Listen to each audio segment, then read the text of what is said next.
and welcome to a special edition of The Big Fight, coming to you from London. That's Westminster, you can see behind me, back there, the Houses of Parliament.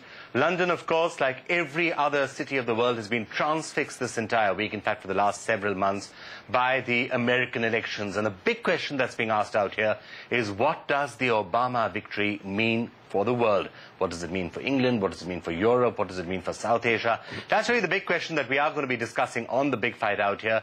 A range of guests out here with me in London to help answer that particular question.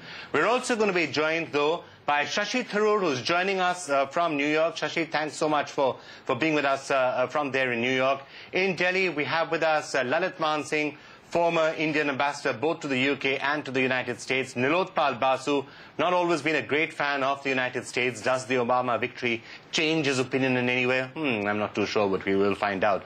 And also Hamid Mir joining us from Pakistan. Lots that Obama is saying about Pakistan and that entire area, and we will be hearing Hamid's view on that. And let me turn now to my guests whom I have with me here in London. Michael Binnion is a foreign affairs specialist at The Times. In other words, writes the editorials on foreign policy and, in other words, shapes what Britain thinks about the world. So great to have you with us to tell us what Britain thinks about Obama and such questions. Dr. Ravi Ranger, great to have you with us as an Indian community leader. You, in a sense, almost represent the Indian voice out here, and also a very prominent businessman here in the United Kingdom. Wonderful to have you.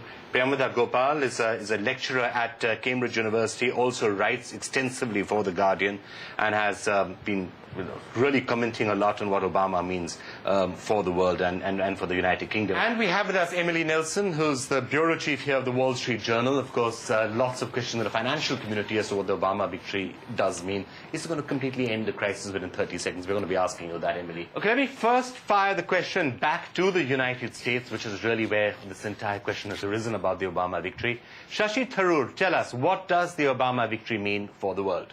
Well, I think it's an extraordinary thing for the world, Vikram, because we're talking about the election of somebody who is the son of an African immigrant, a person of color heading the most powerful country on the planet, and the richest country on the planet, somebody who has lived in the developing world, has actually borne throughout his life a Muslim name, somebody whose mother has worked in countries like India and Pakistan, who has a sensitivity to the rest of the world, and somebody who in all sorts of ways has been an outsider in the US and an insider in other parts of the world. An extraordinary that by simply embodying all of this, he represents a totally different American leadership in terms of its relationship to the rest of the world. And I think that must mean that the rest of the world, too, will rethink its relations with America, and America led by Barack Obama. Michael, what does the Obama victory mean for the world? Is it going to change everything dramatically, radically? Is this world a better, sunnier place? Well, London isn't, as I can see behind you, but the rest of the London's certainly not sunnier, no, and I think everyone will think that it will change overnight. It won't. The great change, of course, means that it will no longer be the Bush administration. And I have to say that's a pretty negative change, but it's one that is quite important for Britain, at least. There has been a lot of nasty anti-Americanism in the past few years, because Bush himself and his administration gave legitimacy to this. Now I think that legitimacy is gone. People are willing to be pro-American, to be excited, to be ready for new changes, and I think that's a great change. So the biggest change is that it's not Bush, and that's, in a sense, almost what Obama did through the campaign. He kept pointing to McCain and saying he's Bush, and that was all that was required. Is that the biggest change, and if so, is that necessarily something that's good for India? Because India seemed to be in love with Bush, and Manmohan Singh told him that we love you. Deeply love you. I think India will be the flavor of the month for many, many months to come, for many reasons.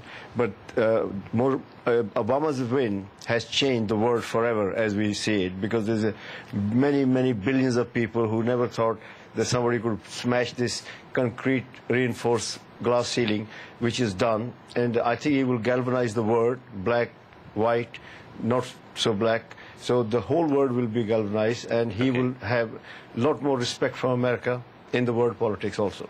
Okay, so epochal event. Do you agree with all this, Priyamvada, or are you overstating it? Well, I have to say that although I share any decent human being's happiness at the fact that the Bush administration is coming to an end and Obama does represent a change from that, I am perhaps a lot more cautious than many others. I'm a literary critic and I've spent some time reading Obama on different matters, and we have yet to see what he does.